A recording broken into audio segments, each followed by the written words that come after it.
हम सालों से जिम में जाते हैं, लेकिन कभी कभी क्या होता है, बहुत टाइम जिम करने के बाद, एक्सरसाइज करने के बाद हमें बैक में नॉर्मल पेन शुरू हो जाता है। हम शुरुआत में ये पेन को निग्लेक्ट करते हैं। ये पेन जब हमारा बढ़ने लग जाता है तो हम थोड़ा रेस्ट ले लेते हैं। रेस्ट लेने के बाद हम वापस आते हैं और वापस डबल जोश के साथ हम वो वेट लिफ्ट करने की कोशिश करते हैं। कभी कभी क्या होता है, वेट लिफ्टिंग में लास्ट के आखिरी 2 या 3 रेप जब होते हैं तो हम पुश करना चाहते हैं, लेकिन वो बैक पेन की वजह से हम अपने आप को पुश नहीं कर पाते हैं। हमारा ब्रेन शट डाउन हो जाता है और बैक इंजरी हो जाती है और हमें पेन शुरू हो जाता है। हम अपने ट्रेनर्स की एडवाइस लेते हैं। ट्रेनर्स हमें बताते हैं थोड़ा वेट रिड्यूस कर देते हैं, थोड़ा रेस्ट ले लेते हैं, पेन चला जाएगा। उसके बाद भी ये बैक पेन जाता नहीं। फिर हम डॉक्टर के पास जाते हैं, डॉक्टर हमें थोड़ा मेडिसिन प्रिस्क्राइब करेंगे, उसके बाद बोलेंगे कि जिम जाना बंद कर दीजिए, ये पेन नहीं जाने वाला, और हम होपलेस हो जाते हैं। लेकिन जिम करने की आदत की वजह से हम वापस जिम में जाते हैं, वापस अपने आप को पुश करने की कोशिश करते हैं, वापस वेट लिफ्ट करने की कोशिश करते हैं, वापस हमें बैक पेन शुरू हो जाता है। कहीं से हमें पता चलता है कोर स्टेबिलिटी करना बहुत ज़्यादा ज़रूरी है। कोर स्टेबिलिटी अच्छी रहेगी तो बैक में पेन नहीं होगा। हम कोर स्टेबिलिटी पे काम करते हैं, काफ़ी हद तक हमारा पेन चला जाता है, लेकिन जब थोड़ा वेट ज़्यादा बढ़ाने जाते हैं फिर वापस ये पेन शुरू हो जाता है। तो कोर स्टेबिलिटी हमेशा काम नहीं आने वाली। कोर स्टेबिलिटी के साथ जॉइंट्स की मोबिलिटी अच्छी होना जरूरी है बैक पेन को अवॉइड करने के लिए, खास करके हिप जॉइंट की मोबिलिटी। हिप जॉइंट की मोबिलिटी अगर अच्छी रहेगी तो बैक पेन नहीं होने वाला। बॉडी एक कॉम्पनसेशन मैकेनिज्म पे काम करती है। एक भी जॉइंट में जब मोबिलिटी कम होगी तो दूसरा जॉइंट बोलेगा चल भाई तू टेंशन मत ले, मैं आता हूँ। वो मोबिलिटी कॉम्प्रोमाइज करेगा, अपनी मोबिलिटी बढ़ा देगा और हमारा जो फंक्शन है वो आपको आगे करने में मदद करेगा। बैक पेन में वेट लिफ्टिंग के टाइम पे भी ऐसे ही होता है। हिप जॉइंट में जब मोबिलिटी कम होती है तो बैक की मोबिलिटी बढ़ जाती है, और मोबिलिटी ज्यादा होने की वजह से जब हम वेट लिफ्ट करते हैं तो हम ज्यादा पेन महसूस करते हैं। लेकिन ये हिप की मोबिलिटी कम क्यों हो जाती है? हमारे एंसेस्टर्स जो थे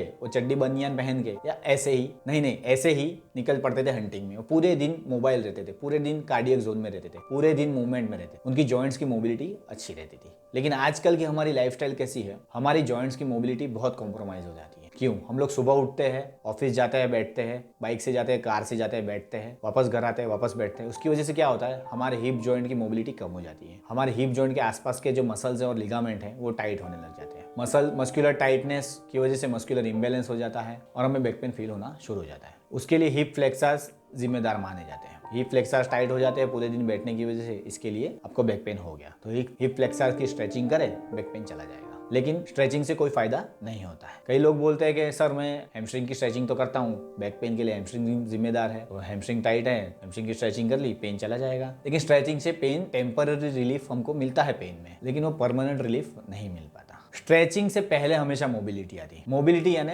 मूवमेंट। जॉइंट जितना फ्री रहेगा उतना बॉडी में कॉम्पनसेशन नहीं होगा और उतना मूवमेंट अच्छा रहेगा, सारे जॉइंट्स में अच्छा मूवमेंट रहेगा और हमें पेन नहीं होगा। मोबिलिटी के बारे में तो हमको जानकारी मिल गई, मोबिलिटी ज्यादा होनी चाहिए। तो मोबिलिटी बढ़ाने के लिए क्या करें? मोबिलिटी बढ़ाने के लिए बैंडेड हिप जॉइंट मोबिलाइजेशन करें। कई बार लोग बैंडेड मोबिलाइजेशन नहीं करते और मोबिलिटी बढ़ाने के लिए रिवर्स हाइपर मशीन या ग्लूट हाइपर मशीन पे मोबिलिटी बढ़ाने की कोशिश करते हैं। लेकिन उसमें क्या होता है, जब रिवर्स हाइपर मशीन पे हम एक्सरसाइज करते हैं तो बैक एक्सटेंसर्स, हमारे मसल्स ऑलरेडी स्ट्रेन में होते हैं बैक पेन की वजह से, उनके ऊपर लोड बढ़ जाता है तो हमारा बैक पेन ठीक होने की जगह पे बढ़ जाता है, मस्कुलर इम्बैलेंस हो जाता है। मोबिलिटी के साथ ग्लूटियल मसल्स जो होते हैं, ग्लूटियल मसल्स की स्ट्रेंथ भी ज्यादा जरूरी है, क्योंकि ग्लूटियल मसल्स भी हिप एक्सटेंशन में मदद करता है।